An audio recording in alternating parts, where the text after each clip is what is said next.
analysis.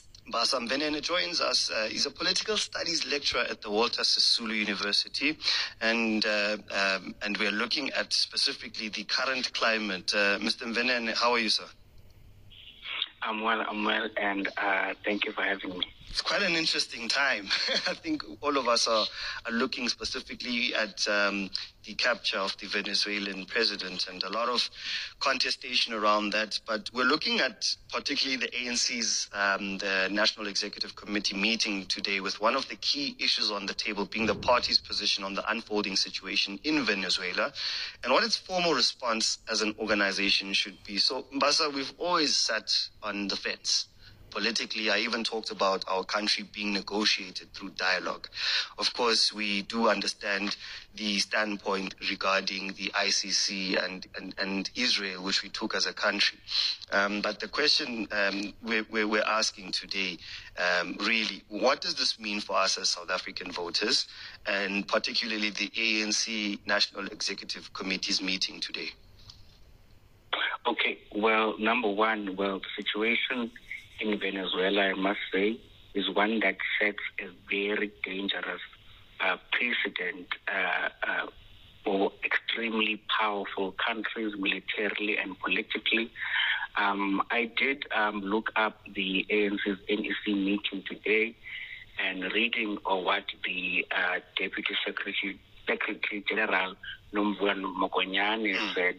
She said something along the lines of an implosion of multilateralism, national sovereignty, and the undermining of institutions that have to do with this. So, meaning the United Nations Security Council. So, from her statements, what we will see as a statement from the ANC's SG will point towards, for instance, the ANC through its, not the ANC, sorry, but DECO, through its delegation, making arguments that the UN Security Council should act, right, as informed by Articles 1 and 2 of the United Nations Charter of 1945, mainly Articles 2, 2.1, 3, and 4. And I think from just a plain standpoint, from just understanding geopolitics, sovereignty is quite important. And I think that's the first thing that came to mind for a lot of people. And you explained the dynamics between powerful countries and well-resourced countries. We know the situation that is happening, for example, in the DR Congo. I think it's one of the most tragic aspects, which we tend to ignore. We have cell phones. Where do they come from? So the thinking now behind this resource war and the industrial military complex of the US is something we're questioning. And sovereignty under the banner of the UN Security Council and also the ICC. Is the US exempt from these kind of geopolitical conversations and also committees? It seems like the likes of Donald Trump feel even boastful about how they intervene and when they intervene in certain countries. And why is it it's resource-rich countries? I'm glad that you point out to the DR Congo, which their situation in that country is a result, if you recall, of a CIA-led operation within the DR Congo in the 60s that removed the leader at that time, Patrice Lumumba. But then going back to the US and other powerful countries, so let's think of, for instance, the Permanent Five in the United Nations Security Council. I believe that from my understanding of international relations and global power, those who make the rules do not apply to those who make them. And unfortunately, this is a reality of international politics. If we read, for instance, Animal Farm in high school, I read that in matric, we were taught that there's this thing there that says all animals are equal, but some animals are more equal than others. And we should apply that directly to our understanding of international politics or international relations. So, for instance, if the U.S. has veto power as a permanent member in the UN Security Council, this simply means that even if there's a debate and a vote in the UN General Assembly, at the end of the day, the U.S. can simply veto that decision. given its veto power as a permanent member of the United Nations Security Council. So it goes back to what I said. Those who make the rules, or the rules don't apply to those who make them. And hence, as you've noted, the DR Congo and the situation there. You can also look at Libya in 2011. You can also look at, for instance, Iraq in 2003, or what happened with Manuel Noriega in 1989 in Panama. You can all see that these are all historical examples where the U.S. was so audacious in its violation of international law, and I have not seen any repercussions or any blowback from its actions. And I believe that this stems from its confidence that it is a permanent member of the UN Security Council. And I think then it begs the question about the power structures and the current status quo. I mean, and for those of us who may not know how this permanent membership of the UN Council came about, of course, World War II was almost a reset button, Mbasa. And if you can just take us through how the powers that be, because we want peace at all costs, until it gets to a point where we are understanding, as you mentioned, there's a shift. We are understanding that the value proposition at the time didn't really benefit the nations under these powers that be. Would you say that there's a need, or there is a shift really in the power structures, and it looks like the US is going to vehemently fight about that, BRICS itself, that independence? Everyone is looking at South Korea and Russia. There's a lot of assumptions about the support BRICS will give South Africa should we take a standpoint. And I think what's lingering in the back of everyone's minds, do we maintain the diplomacy state? Do we have a choice? Can we afford to take a side? Okay, sure. I think you're pointing us now to a discussion on the shifting geopolitics, right? And I think, well, there is a shift, right, with the rise, I think mainly with the rise of China and Russia. But I think that China and Russia are the main rising powers, right? So there, I think South Africa has already taken a side, although we are not declaring that openly. I mean, if you can look at our foreign policy decisions, for instance, with the Russia-Ukraine war, we declared neutrality, yet at the same time, we have joint naval drills with China and Russia, right? So, for instance, we took the U.S.'s best friend, Israel, to the ICJ, right? And so, as you can see, these examples here do indicate that we have already taken a side, but I believe that we fear the consequences that may come with becoming an enemy of the USA, as the USA, let's all keep in mind, is still very significant economically, and it's the most advanced country militarily.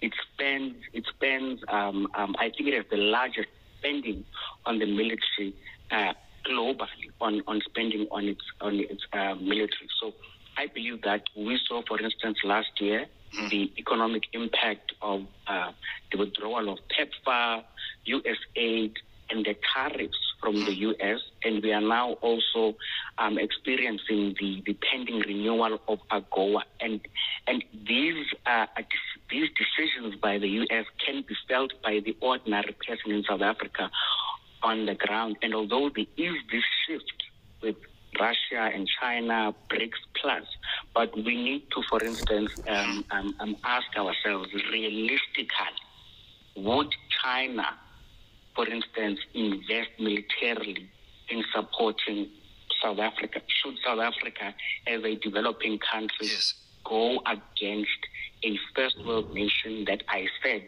has the largest military spending globally? So I think here South Africa may be punching above its weight class, and I think what we are doing is important morally. Morally, yes. Right? Morally, it's important. I think that, as we see with the example of Venezuela, is Russia, China, India, Brazil going to war against the USA, or are they actively sending military assistance to Venezuela currently? And the answer is a big no. So I think although there is a shift, we must at the end of the day keep in mind that South Africa, and I believe the entire African continent, unfortunately, we are still, I would say, behind or extremely behind in terms of security, the military, and so on and so forth. So I think although there is a shift, I think we'd be smart if we'd continue kind of sitting the fence as we have been, although we have already taken a side, as I have explained with, for instance, Russia, Ukraine, with Israel. I wanted to circle back to that neutrality and the military.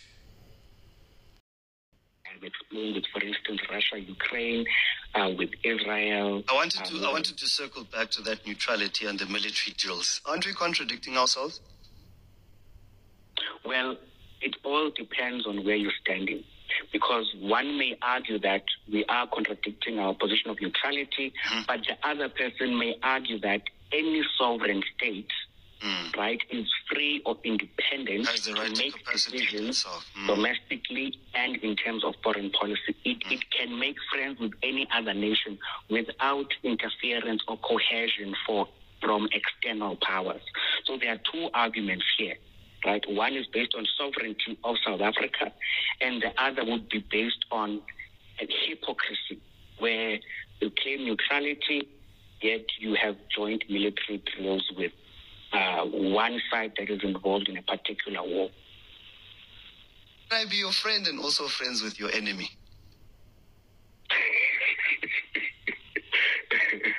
Well, I think here South Africa, like I said, is sitting the stance here, right? We claim neutrality publicly, but I believe that our decisions in terms of foreign policy do kind of give it away in terms of where we stand or who we are siding with. So I'm just going to ask a very blunt question, Mbasa.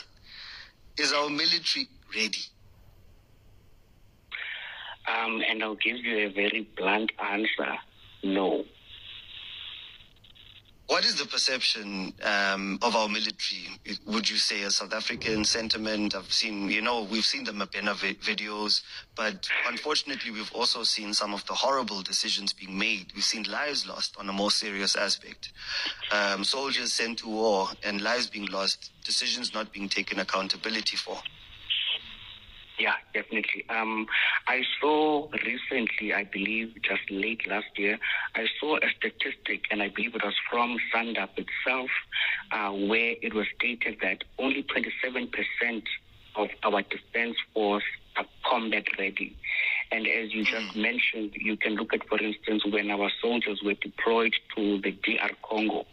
I believe that when they got there, it became open knowledge that their equipment, their firearms were not up to date. And in fact, the rebel forces within the DR Congo had advanced equipment, firearms, supply, aerial support than a standing army of a country or a nation. So that tells me there that there's significant underinvestment or underspending in our security. If you recall, just recently there was one fellow senior, I believe, in the Marines or the Navy, who said that she's suspicious of this underinvestment or underspending in the Army or the Marines specifically, and that, I believe, was condemned by the minister, Angie Motshekga, but that was stated even by a top official within the Navy, that there's significant underspending, and this underspending in security can undermine our sovereignty as a nation. If you are listening into our conversation, we are with the very knowledgeable and insightful Mbasa Mvenene. He's a political studies lecturer at Walter Sisulu University. We've got a couple of WhatsApps here, Mr. Mvenene. It's a topic that is important, and I think the context is quite key. I'm going to go straight into our listeners. We've got a voice note from Michelle, which we want to play. Hi, Basanga. best we get someone to hide Cupcake, because I think President Trump is getting hurtful and he's going to come and fetch our Cupcake. And then we're really going to be left in the dark. Maybe we need to get Ubaba back, because I think Ubaba and Cupcake can come to an agreement about how Africa gets run. Can you imagine our president elite is being referred to as Cupcake?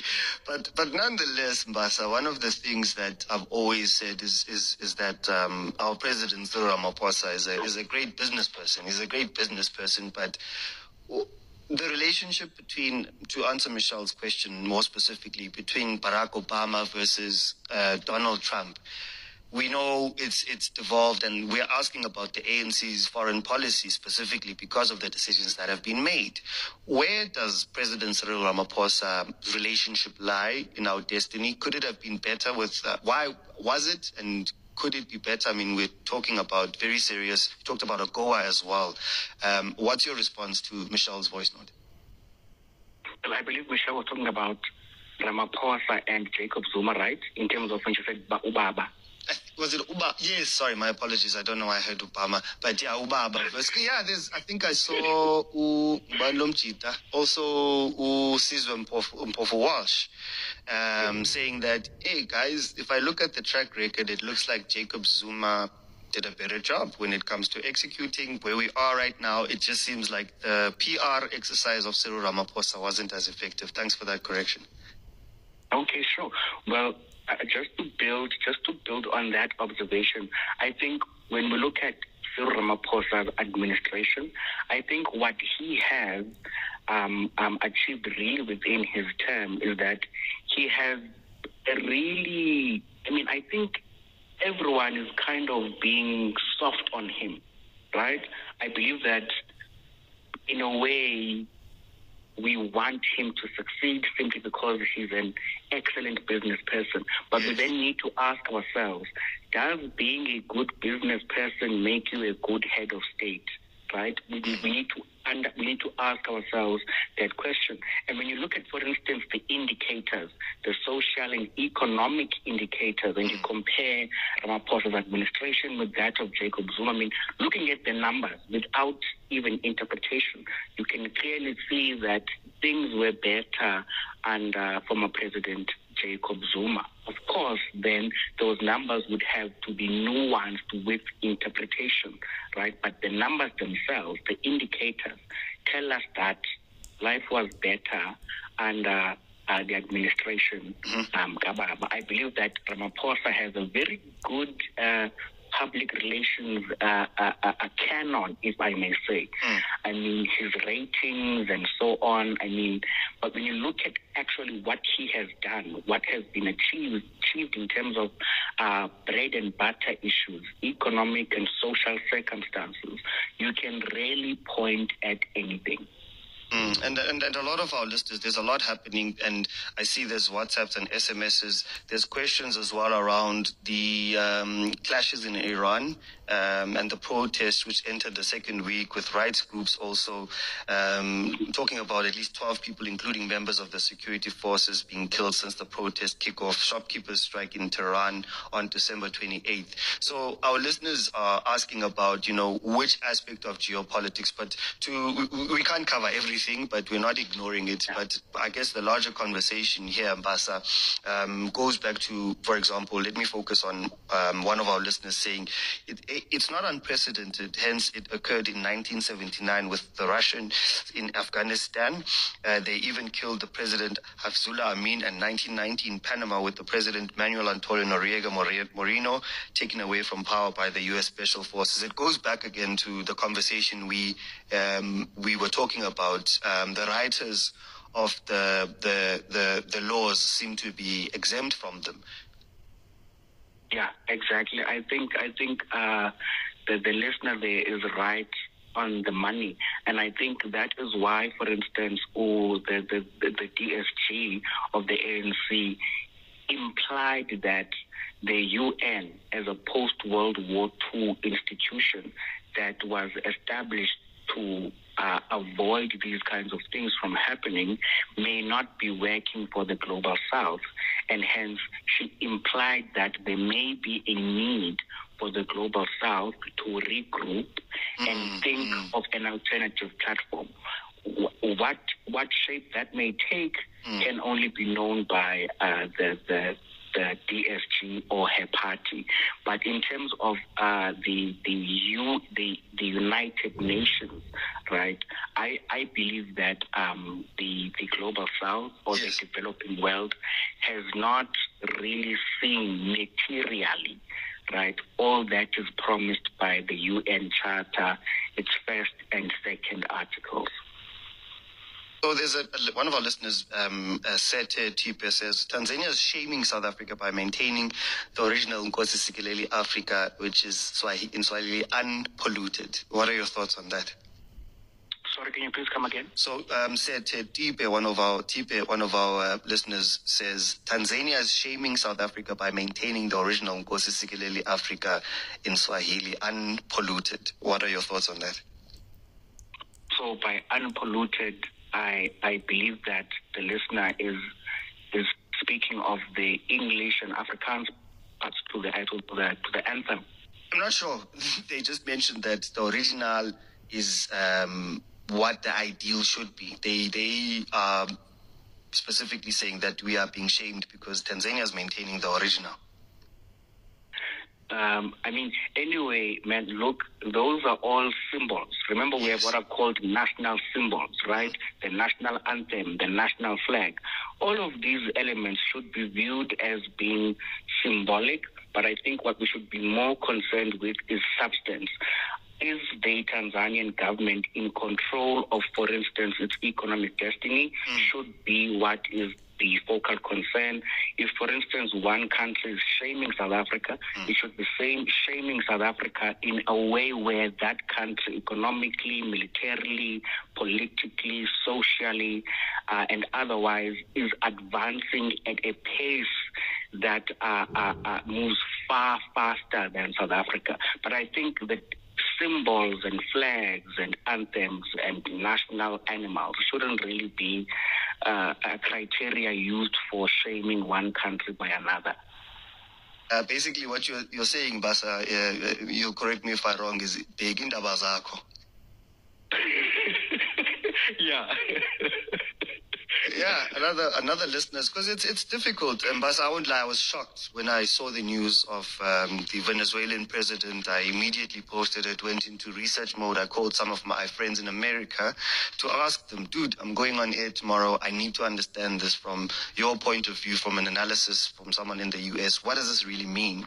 And one of our listeners echoes that sentiment. Khadile Matlabehwane asks, are we heading for a third world war with China and Russia in the wings?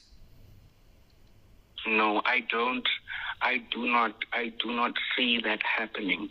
I think what we must also take note of is that in global politics, right? Although liberal thinkers may want us to think otherwise, but if you look at global politics, each country, especially the big powers, each power is acting in the advancement of its own national interest.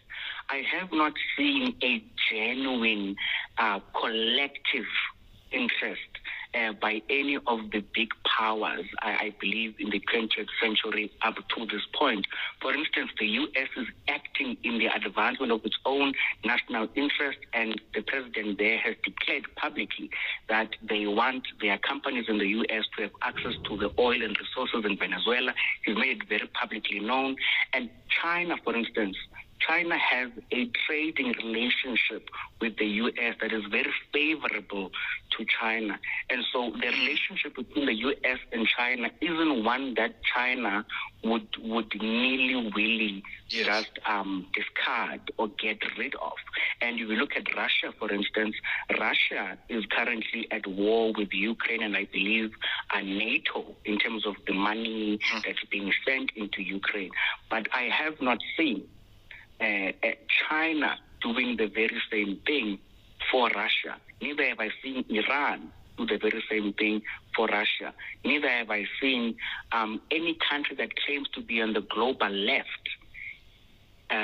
doing that for Russia. Russia at this point even had to reach out to North Korea in terms of military assistance, which shows you that Russia has to fight that war by itself because it is advancing its own national interest. And so I believe that the global left, or the alternative to NATO, right, the US-led NATO, is not really unified. There's no united front where you see a merging of resources, the military, intelligence gathering, and so on and so forth, to actually wage a convincing fight against the US and its hegemony. I doubt that.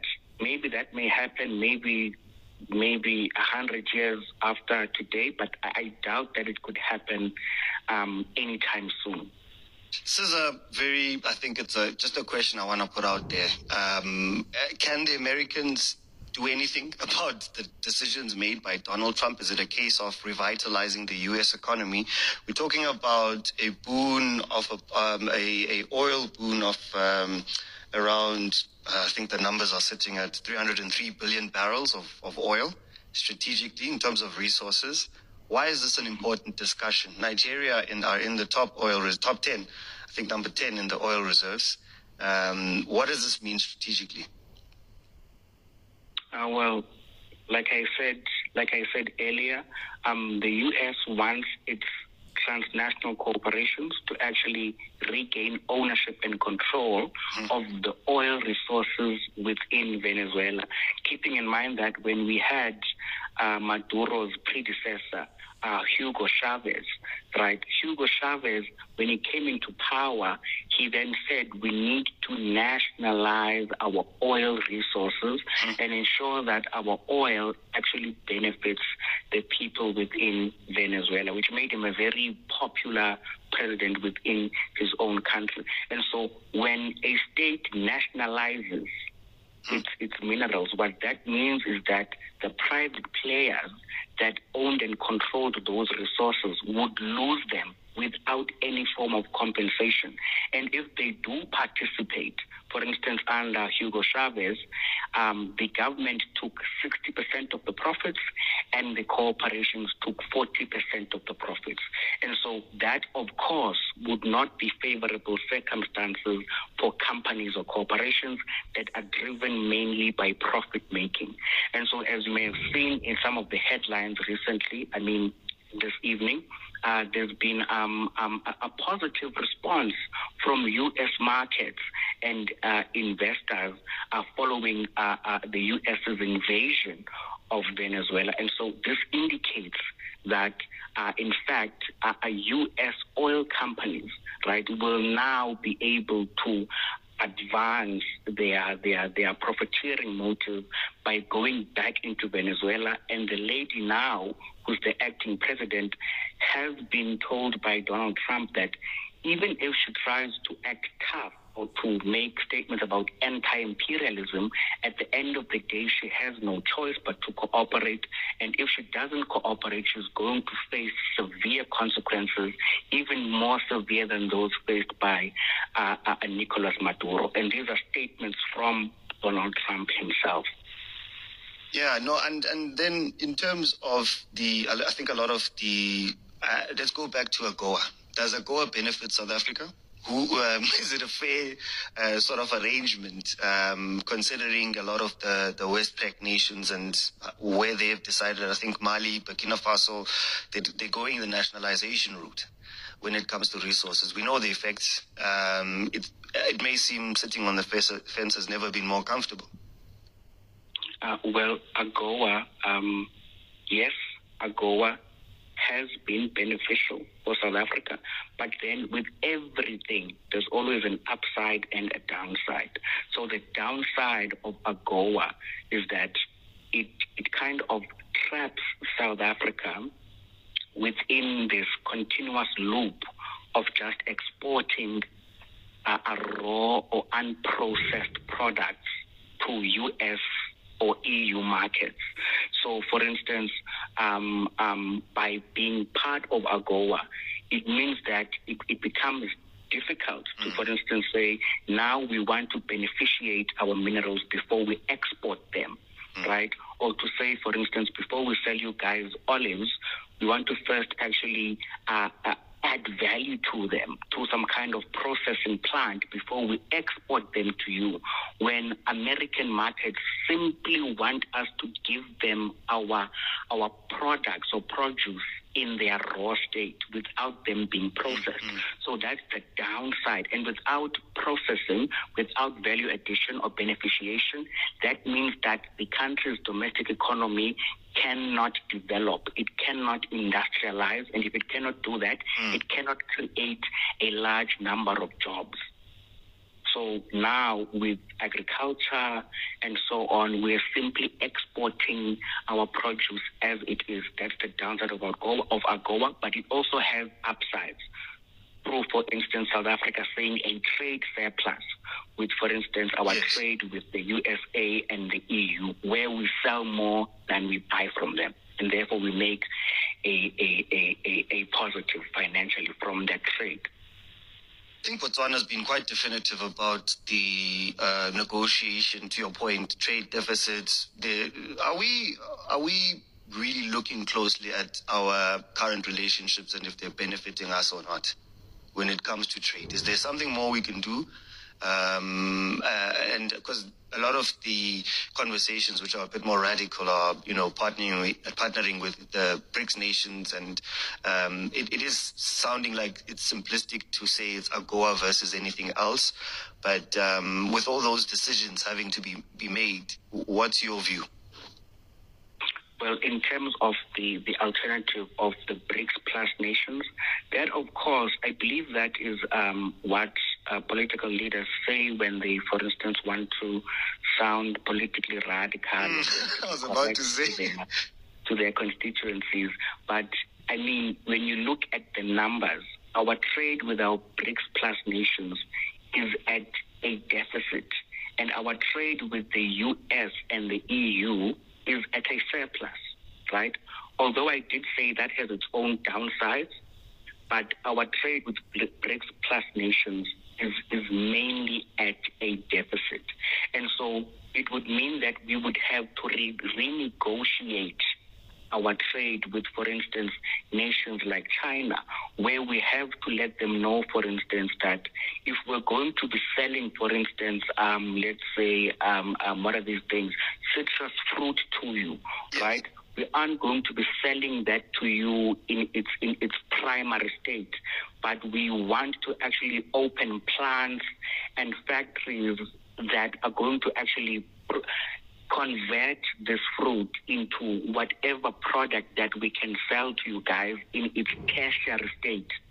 And I cannot say that the BRICS plus nations would agree to that, because remember, most of the BRICS plus nations are still emerging economies, meaning that it makes them also our competitors in the race to become the most industrially, militarily, technologically advanced nation.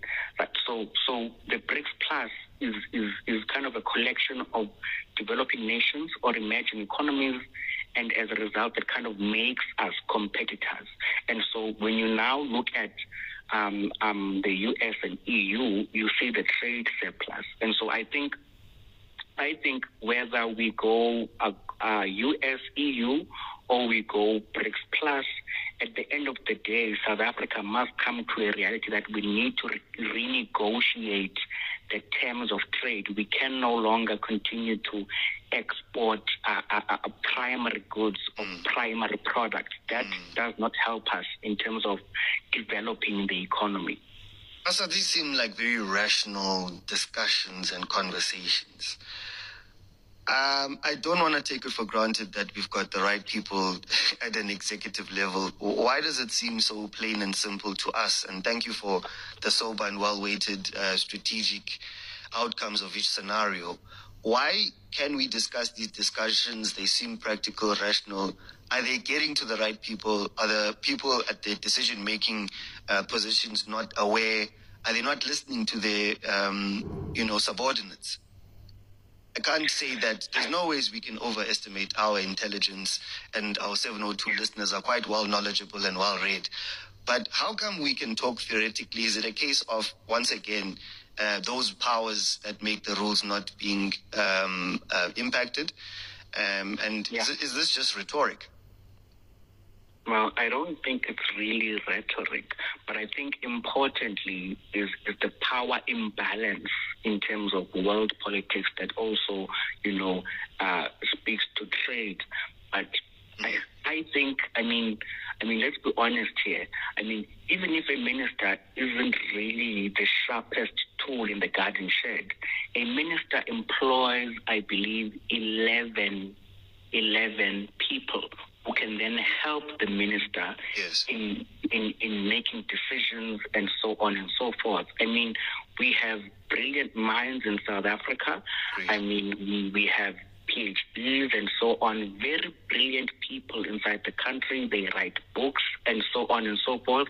And if I might just quote one person, for instance, Ayabonga Cawa, I believe, is one of our brilliant minds in South Africa. And I think that with that level of intellect acting as advisors to our executive, it should translate into, for instance, better informed foreign policy positions, right? But I don't want to say that, for instance, Ronald Lamola is not smart, is not intelligent. I wouldn't say that. But I think that maybe there's a disconnect between the brilliant minds, the trained professionals, the intellects, the think tanks who are trying to advise the executive. And I think maybe the executive is being selective in terms of what it actually considers. And of course, this has a connection to the reality that members of the executive are elected, right? So they don't get the jobs by applying for a job vacancy. So at the end of the day, they get their mandates from their parties, right? And so what the party says will, of course, supersede what a technocrat with a PhD, for instance, may say. I must double tap on that sentiment regarding Ayabonga Cawa in terms of, looking at the dynamism of current policies, who they affect strategically, and just, from the man on the ground being able to understand as well, the man, person, or woman. Looking at one of the SMSs or WhatsApps here, most people underestimate our army, which is wrong. We can fight whenever we are called. The other lady who spoke about Ubaba knows Ipoliti. She's one of us. Ubaba is the best president we've ever had, which is why we call him the people's president. Would you ever think that we'd end up here, Mbasa? And I must say, a lot of and even my Zulu friends were like, hey, you guys are going to regret. But seemingly, that this is what we're saying, Mbasa. I won't lie to you.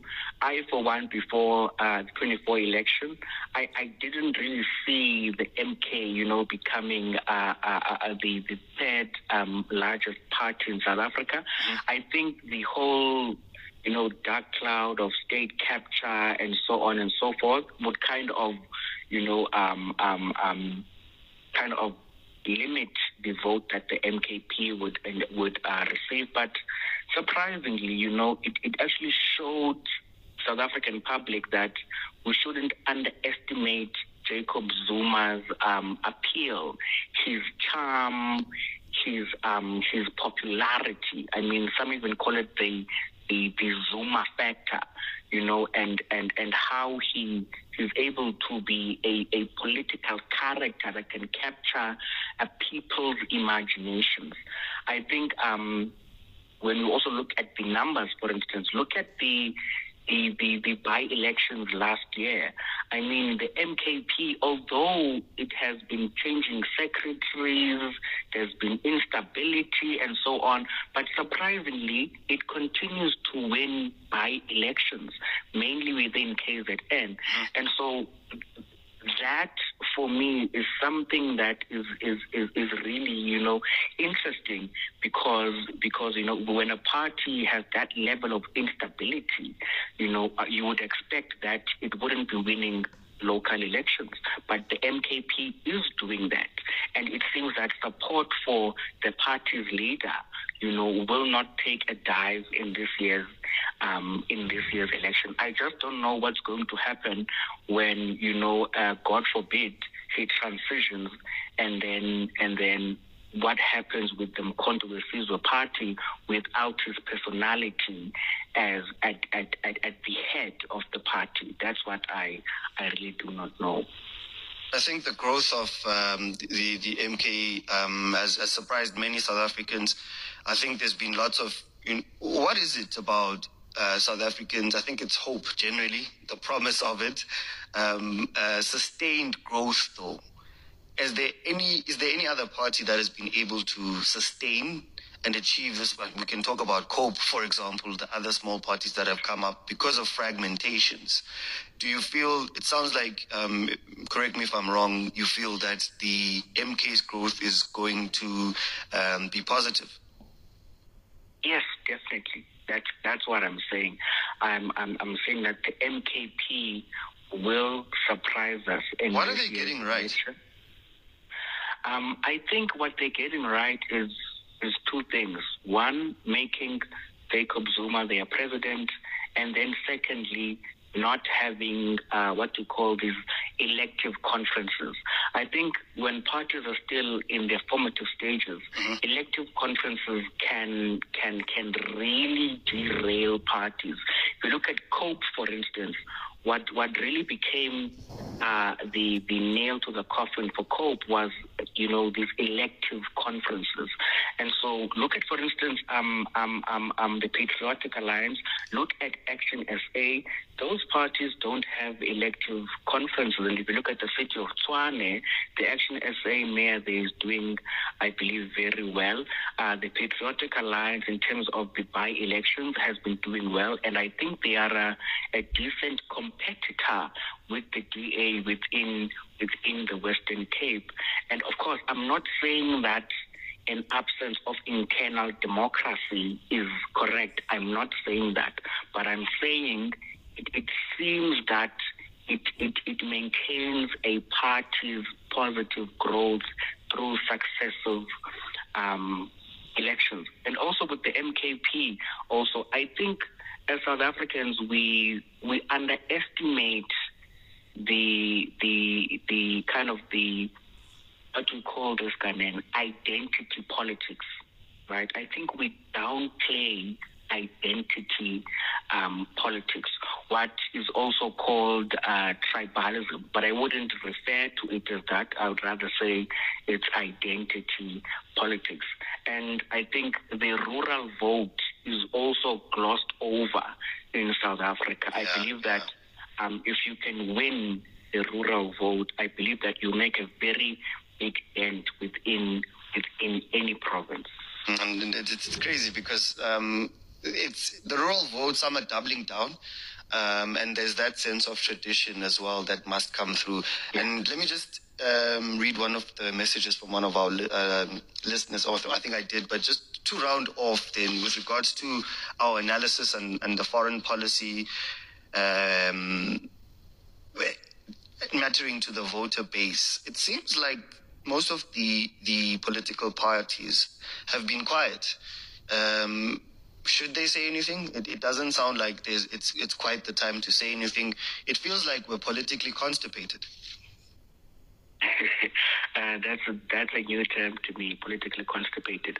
But I think I've seen the EFF release a statement. But I think within South Africa and with our elections, not just municipal elections, but our general elections as well, I do not recall, for instance, when foreign policy or geopolitical positions have been an election decider. I think, for instance, as we go to local elections, what will be top of mind will be, can you actually provide stormwater management systems? Can you, provide safety at the local level? Can refuse be removed? can we see local economic development, and so on and so forth, right? So I think whether a country, sides with the U.S. or Venezuela or with Israel or Palestine or with Russia or Ukraine, I think that is really a distant afterthought for the South African electorate. And this was also my observation in the 24 election, where, for instance, the top 5 issues were unemployment, corruption, housing, load shedding, and immigration. That was the top 5, according to my reading that I did for the 24 election. I did not see foreign policy. In fact, some parties that are now part of the GNU did not even mention foreign policy within their election manifestos. An example is the IFP. Another example is Al Jamaa, and the DA only spoke of the importance of realigning trade with the US and the EU, not really about foreign policy being an issue within their manifesto.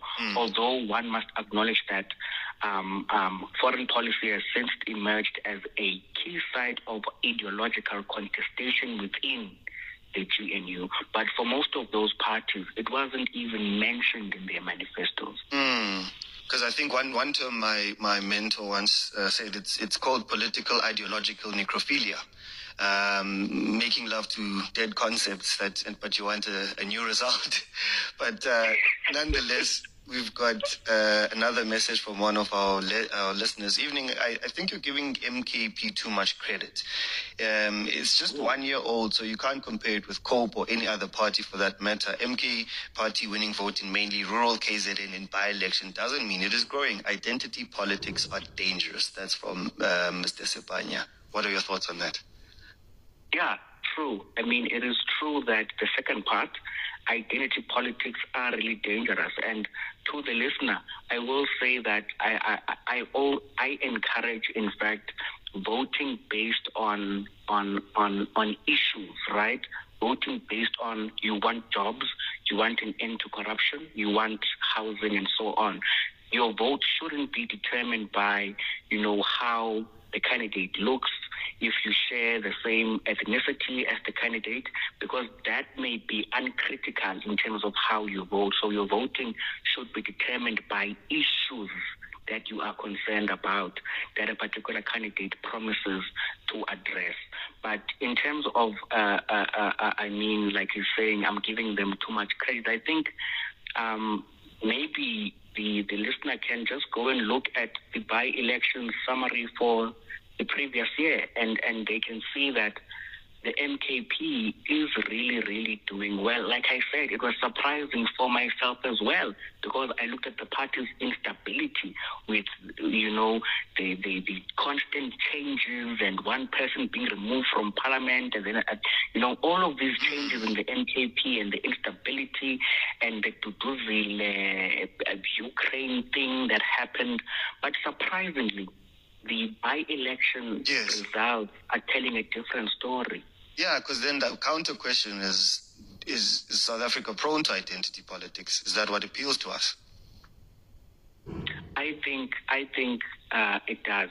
I think although for those of us who are engaged in these kinds of conversations on a daily basis, who follow current affairs, it wouldn't really be appealing to us. Yes. But rest assured, right, if you go to people, on the ground, and it is still appealing to them. So we can't assume that just because it doesn't appeal to us, that it doesn't appeal to others. We can't force people to think the same way that we think. That's the whole idea of living in a plural society. My brother, thank you so much for a well-weighted, sober-minded discussion, and I think the ebb and flow of it is something that will continue. But nonetheless, it's been an absolute pleasure speaking to Mr. Mbasa Mvenene, political studies lecturer at the Walter Sisulu University, in our conversation this evening, talking about the party foreign policy matters and the voter base. Thank you, sir. Hope to speak to you again in the future. Okay, thank you so much for having me.